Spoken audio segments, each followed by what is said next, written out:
Whether you're prepping to get out for a morning dog walk or you need something comfortable and supportive for a long day at work, the right pair of shoes can ease your daily routine and reduce tiredness and foot pain. We put in thousands of steps during our in-depth testing of these walking shoes. From braving long airport security lines to taking strolls around the neighborhood, we became deeply acquainted with every one of these shoes. Along the way, we primarily focus on comfort, support, and traction, still strongly considering their weight and durability. We've listed the top 10 best walking shoes 2025, their key features, and important factors to consider when choosing the right one for you. Check the video description for product links. Let's get started. Number 10. Merrell Morphite. I could not be more thrilled with the performance of this dark horse shoe.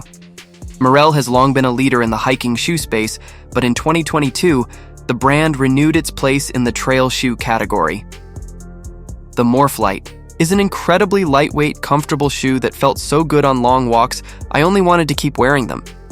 These shoes are technically a road-to-trail shoe, which means their centers have shorter lugs for road running, and their perimeters have slightly deeper lugs, 2 meters, to grip slippery trails. While wearing a true trail shoe on concrete can often feel like a cleat, I found the Morphite to be incredibly balanced and comfortable on both pavement and trails. That's likely due to the proprietary foam midsoles, which had a nice balanced plushness between lightly foamy and firm. After an hour of walking in these shoes, I did feel a bit of strain in the back of my arch in front of my heel, so they probably aren't ideal if you have extremely high arches or plantar fasciitis. But for the average foot, they're very comfortable. The Morphite's jacquard recycled knit upper encases the foot for a very close fit. I like that this knit is strategically reinforced for harder trail wear, but if you have a high-volume foot, they might be too snug. Number 9. Under Armour. Essential runner shoes. I lost count of the number of times friends complimented me on these shoes, only to follow with, "They're Under Armour?" If you're looking for supportive walking shoes that will look just as good, as they feel walking around cities and airports, the Under Armour Essential Runner shoes are for you. These retro-inspired walking shoes have a cushioned EVA midsole that feels perfectly supportive. They're not overly cushioned or stabilized as with the running-based shoes on this list, but they're also not stiff or cramped like with fashion sneakers of a similar design. The heel cup is cushy with a foam sock liner for extra comfort. The exterior is designed with a lightweight, breathable nylon upper and suede overlays strategically placed to not restrict the natural shape of your foot. These shoes come in 4 colorways, some certainly more attractive than others. At 12 ounces, these sneakers aren't as light as some shoes on our list, but they're definitely not heavy either. I've walked over 2 miles in them and wore them for 8 hours straight while traveling. The comfort and design of these shoes earned them top spot as my favorite city sneaker, especially considering they're very affordable. Number 8. Hoka Transport GTX. These waterproof sneakers are my choice for a lightweight alternative to rain boots. I wore them on multiple walks and hikes and found them to be very comfortable.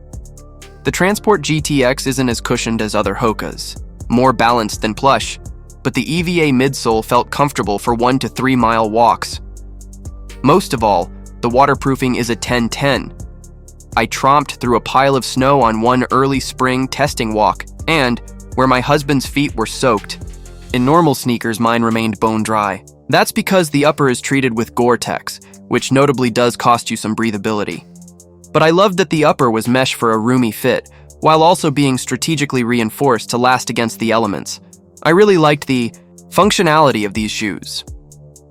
The main laces are a pull tab design, so they're easy to secure or loosen, but unlike a lot of other similar designs, Hoka's quick toggle lace neatly tucks away so the tail isn't flopping around. I also love that the shoes come with traditional laces, in case you don't like the quick toggle design. Note that these shoes have neutral stability, so they may not be supportive enough for people with high arches. And if you like a plush walking shoe, these might be too stiff on you. Number 7. Allbirds Superlight Tree Runners. Albbird's Superlight collection is one of our favorites we've tested from the brand. A key component of good walking shoes is being lightweight, and these are just about 5 ounces.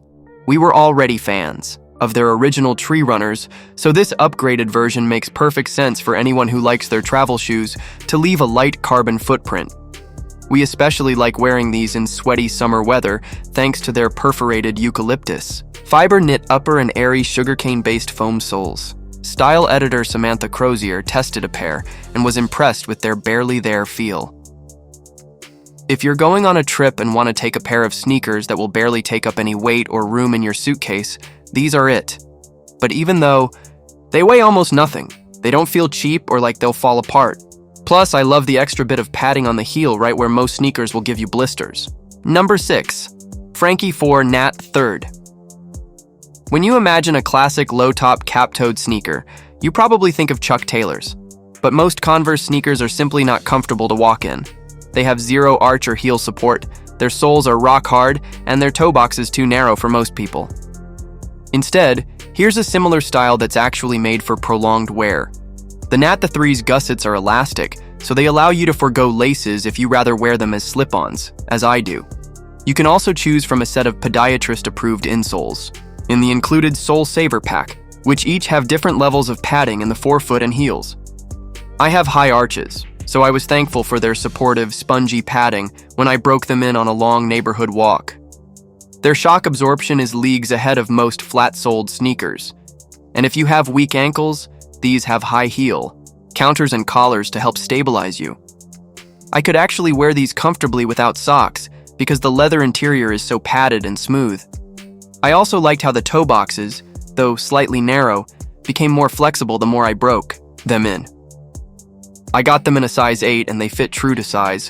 They're stark white for now, but I'm excited to make these my beaters this summer. Number 5. Ufos Umi Zen. Ufos are unlike any other sneaker I've tried. The shock-absorbent foam outsole makes for the bounciest, squishiest bottom of all.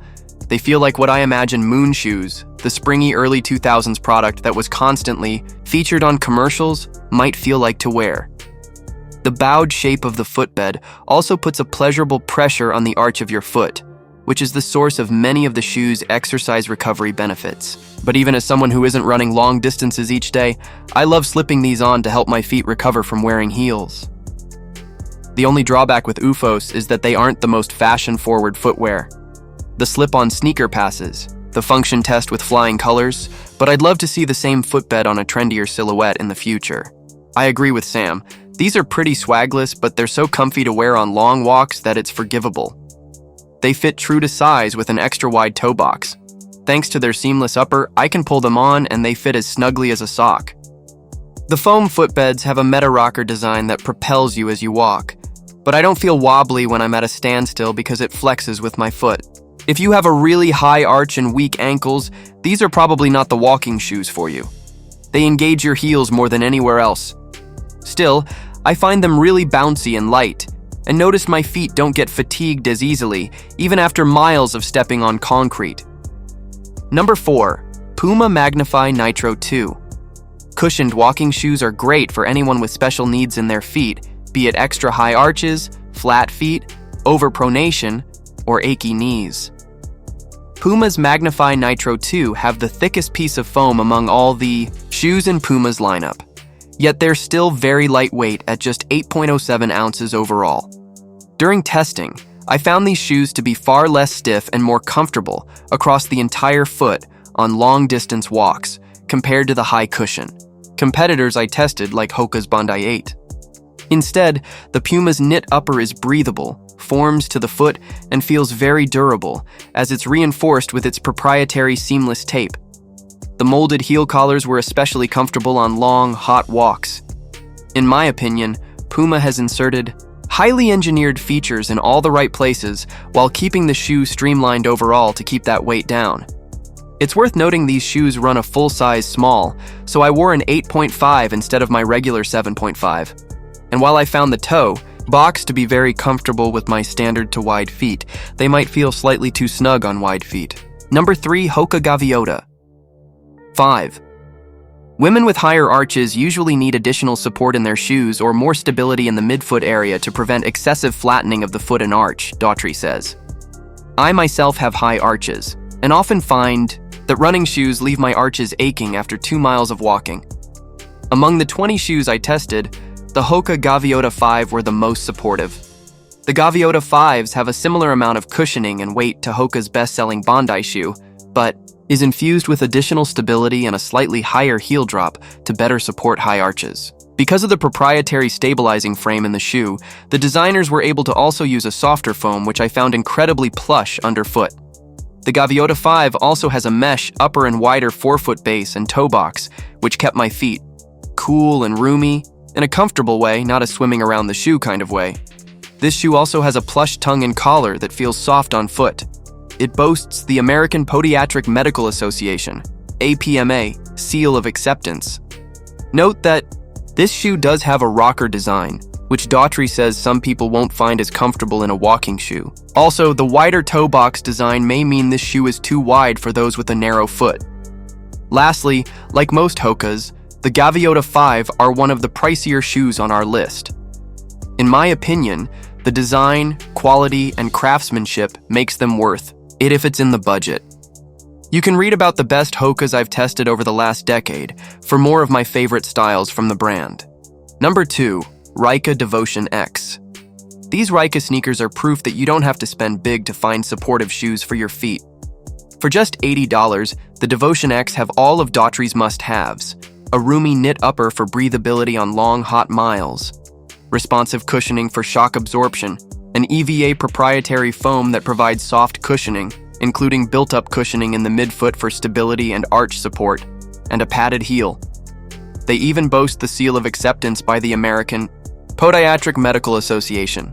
These are one of the few shoes on our list designed specifically for walking, which means they don't have a meta rocker or any unnecessary design features that come with some running shoes. After a 3-mile walk, I found these shoes to be incredibly comfortable.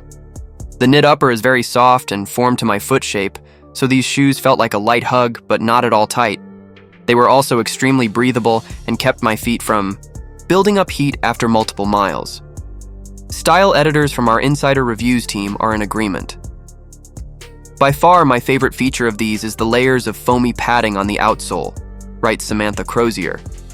It actually feels like walking on pillows, and each step is so bouncy, these are downright buoyant. My size 8 foot is narrow and I like to lace my sneakers loosely to keep my blood circulating, but they still slip on and stay on without much adjusting, adds Gabrielle Chase. The design isn't revolutionary, so these shoes won't earn you a ton of compliments, but they're not noticeably unattractive. The main downsides are that if you underpronate, supinate, the stability design for these shoes might throw off your biomechanics. Also, while the construction matches the price point here, these shoes aren't the most durable with minimal reinforcements in the knit upper, so if you wear through your shoes quickly, a budget option might not equal value for you. Number 1. Adidas Ultra Boost Light. Of the 20 walking shoes I tested, the Adidas Ultra Boost Light were the pair I kept reaching for when headed out the door to run errands time and time again. These shoes weigh just 9.2 ounces and have a soft, textile upper, which Daughtry says is crucial in a great walking shoe as it offers more space and breathability for your foot. The midsole is well cushioned, which Daughtry also highlights to help with shock absorption and minimize added stress. After walking all day in these shoes, my feet felt pain-free and well supported. The Boost technology in the midsole offers a little bounce with every step. Though they are technically a neutral shoe, my high arches also felt well supported on long miles, so they seem to be a good fit for all pronation types. While I enjoyed walking in these shoes the most of everything I tested, it's a bonus that they're good looking. They're also made from at least 20% recycled materials, sometimes more depending on which color you buy. I know some people with wide feet who've found the plastic lace closures in this shoe dig into the top of their foot since that upper isn't rigid, but my feet are on the regular to wide side of the spectrum and I didn't find any issue with this. Otherwise, the major downside is these shoes are pricey, unless you catch them on sale. If you found this video helpful, please consider giving it a thumbs up, leaving a comment, and subscribing to our channel. Don't forget to hit the notification bell icon so you never miss out on our latest videos.